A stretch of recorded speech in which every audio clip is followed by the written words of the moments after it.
November 5th, 2009, I was on the road for work, and I got a text message from my cousin Dustin, and my heart kind of dropped. He told me that Keara had been shot down at Fort Hood, and my first thought was training accident. I was on the road. I hadn't heard anything.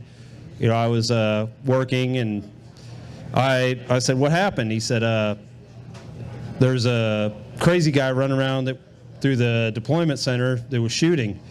And I freaked out.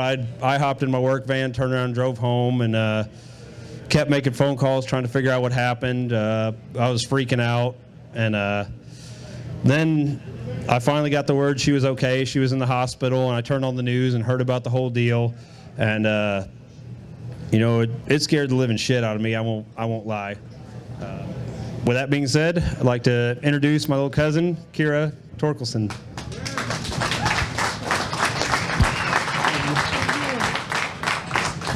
Get to talking. I joined the Army right out of high school. I knew I needed the discipline, and I knew I'd do a little bit too much of that partying if I didn't join the military. So I joined the Army Reserves, planning on going to college, and I ended up meeting my husband and moved to Minnesota. And there I got deployment orders to go to Iraq. I was shot on the top of my head. So I got down, and instantly head wounds bleed a lot, so I was covered in blood.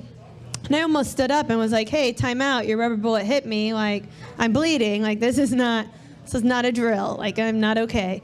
But I quickly realized that this was real, and I didn't know how I was going to get out of there. I just knew I wanted to send a text to my family and say I love you, because I thought I was going to die.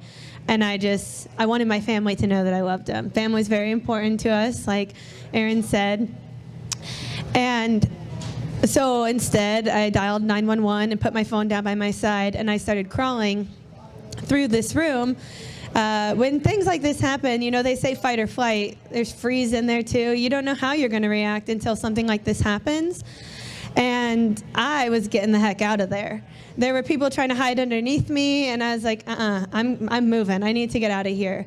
So I was crawling, and I turned around and looked behind me, and he was shooting people on the ground, and I was just waiting for him to keep raising his gun until he shot me again. I saw Captain Gaffney charge him with a chair, and he gave his life in that moment, but that moment gave me the ability to run off to the side of the room behind these cubicle walls, and everyone's like, sit down, you know, they're terrified, I'm sure, because I'm covered in blood. And I'm like, no, I'm leaving, you sit down, like, I'm out of here, what are you guys doing? Like, this guy's crazy. And I can't see, I'm a little bit vertically challenged, I couldn't see over the cubicle walls. So I grabbed my sergeant's jacket, and I was just going whichever way he was going. He's watching the shooter, and because he's super tall and can see over. And I'm not sure if he was reloading, his gun jammed, I don't know. But we ran out the building, the front door where he started. It was mass chaos from there. I finally got into an ambulance to leave because I was able to speak. I was fine. I was letting everyone else go first. And then the ambulance goes, and then it stops. And I hear someone say, "Which way's the hospital?" And I turn around and look, and it's that same soldier that pulled the bullet out of my back that just got to Fort Hood with my unit. She just jumped in there, was trying to drive the ambulance out of there. She was getting out of there too. She wasn't sitting. But from there, I mean, it was just mass chaos. I stayed at Fort Hood for quite a while. Actually returned to duty that next day. And they would send me to go get my wounds repacked every couple days on my back. I didn't end up getting to deploy with my unit, and I really wanted to do that. I ended up staying. I went home on a leave, and a civilian doctor, I told her my head kept hurting, and she's like, "Well, just keep pushing on it. Keep pushing the pus out." And I'm like, "That's disgusting." And then I go back, I'm like, "Something's wrong." And she's like, "Oh, I see something shiny." And she grabs a scalpel and cuts the top of my head and pulls out a bullet fragment. The Army missed that. The nurse actually tapped the top of my head when I was in the hospital after the shooting. She's like, "You'll be okay." And I was like, "Ow, like, you don't see all this blood?" That was crazy. I mean, there's a whole lot of politics with that whole shooting, and it being political correctness and us really not getting taken care of very well. The VA just put me on the Army put me on a bunch of pills. I had chronic daily headaches, PTSD, and Ross Perot got involved. Bless him, because he just passed away recently. But he sent me to the Mayo Clinic. He even brought my mom up to go to the Mayo Clinic. My mom's here, and my grandparents.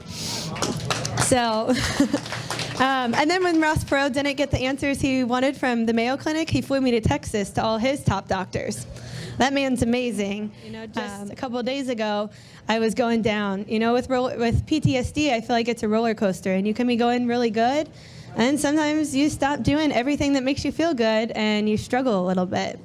And the important thing with that is my main reason for speaking is to break the stigma that PTSD doesn't make you weak. It's incredibly strong what you went through to have to get PTSD, and then it's even incredibly stronger to get the help for PTSD and live with it daily. It's not, most likely it's not ever going to go away, but there's so many tools and therapies that help tremendously, and those have helped me incredibly.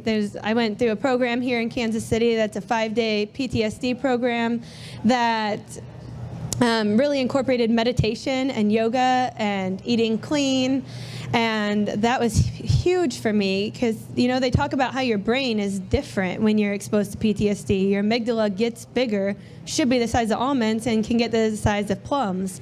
And that's why when we're triggered, we flip offline so fast and we don't know what the hell we're doing, or we freak out and can't control when you're getting so angry.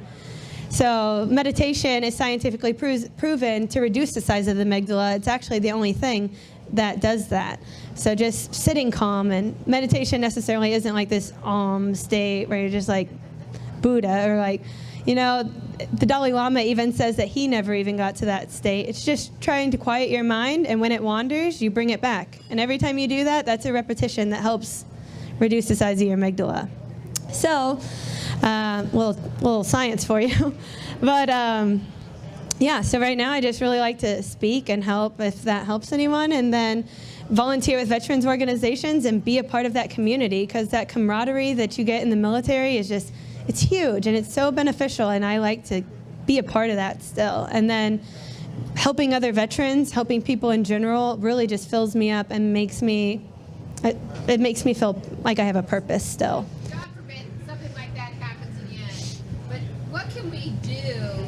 Federally to help those that are in service and those that are out of service, and something like that happens in regards to health care, because it sounded like you had shit health care. Yeah. So my health care or preventing the shooting, because there's a lot there. First thing we can do is maybe stop trying to be so politically correct. That's why he was able to do this. There's a whole stack of papers called the ticking time bomb where they were tracking him. They knew he was talking to Anwar al-Awlaki. They knew that he, was being radicalized. And so, but no one wanted to offend him. No one wanted to step on any toes. So, as far as healthcare, I really think it's breaking the stigma that PTSD will make you weak. I think that's huge.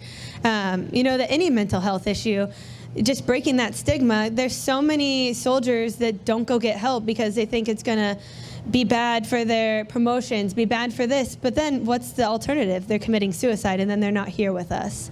And I would way rather someone get the help they need than ultimately end their lives. So it's that stigma, really. So he wanted to hear more about my military service. So I joined the reserves, and I came back. I was with the 1908th Combat Stress Unit, and so I was with a bunch of psych doctors and mental health specialists. They're out of Topeka. And actually, Hassan, the shooter, was a psychiatrist, if you guys didn't know. He was a major in the Army.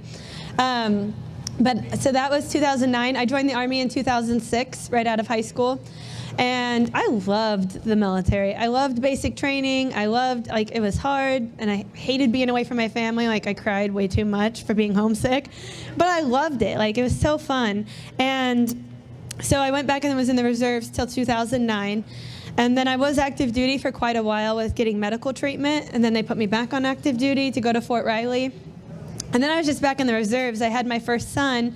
and I was breastfeeding him, and I couldn't pump enough to be without him. So my unit actually let him come to drill with me every month, which was awesome. I put him in a little like army uniform, and he was adorable. It was super cute. And then, they offered me a medical retirement. I was 23 years old, and I couldn't imagine leaving my son at that point to deploy. So, and my unit at that point sucked, like was awful to me. So I was like, yeah, I'll take it. The med board took 2 years, so I just kept drilling. You guys know how that goes up. It's hurry up and wait. And then so from there, they switched me to another unit. The unit was amazing, promoted me to sergeant, which is, I really wanted to be a sergeant. Made this guy do push-ups, who I really didn't like, which was the icing on the top. That's why I want to be a sergeant. I just want to tell people what to do. I'm a good delegator. So I did that, and then they retired me the next day. So I was like, man, they put me in a new unit, and I was like, wait, I love the Army again. Can I stay? And they're like, it's too late. So that's why I'm really passionate about being with all these veteran organizations and just feeling that camaraderie, because I love the military, and I loved being with it, and that's why I volunteer with a lot of local veterans organizations, too, that have been life-changing. So if you want to hear more about those, I have a lot of business cards. You can find me on Facebook or Instagram, or I don't have Twitter, but I was just going to say all the things. But any other questions? Oh, and then I was officially medically retired in 2013 with 7 years of service. Yes. So I was actually very lucky with how I got shot. I was a superficial graze, so it didn't actually penetrate my skull. There could be a tiny fragments left up there. We don't really know. And then the bullet in my back came out. Sometimes I do a lot of yoga, and recently, my back will lock up sometimes. And so I just keep using those oils for that too, plant-based medicine. But nothing with the head, and then really just getting rid of a lot of chemicals in my house have actually helped those chronic daily headaches that I had too.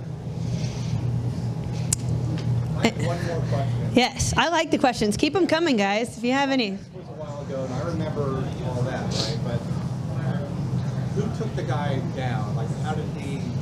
How was he apprehended? Yeah. What kind of weapon did he have? Who took him over? Oh, he's pulling out the weapon card. This has been 10 years. I think it was you guys are probably gun guys over here. It's like a FN 57 or 58. It's like, they call it a cop killer, is what they call it. He had hollow bullets. He had a ton of, what is it? Yeah, I remember seeing red and green lasers both simultaneously during the shooting on the walls and stuff. With how many people were right there, he ended up killing 13 people. One woman was pregnant, and then he wounded 32. Thank God he was an officer, because he wasn't a good shot.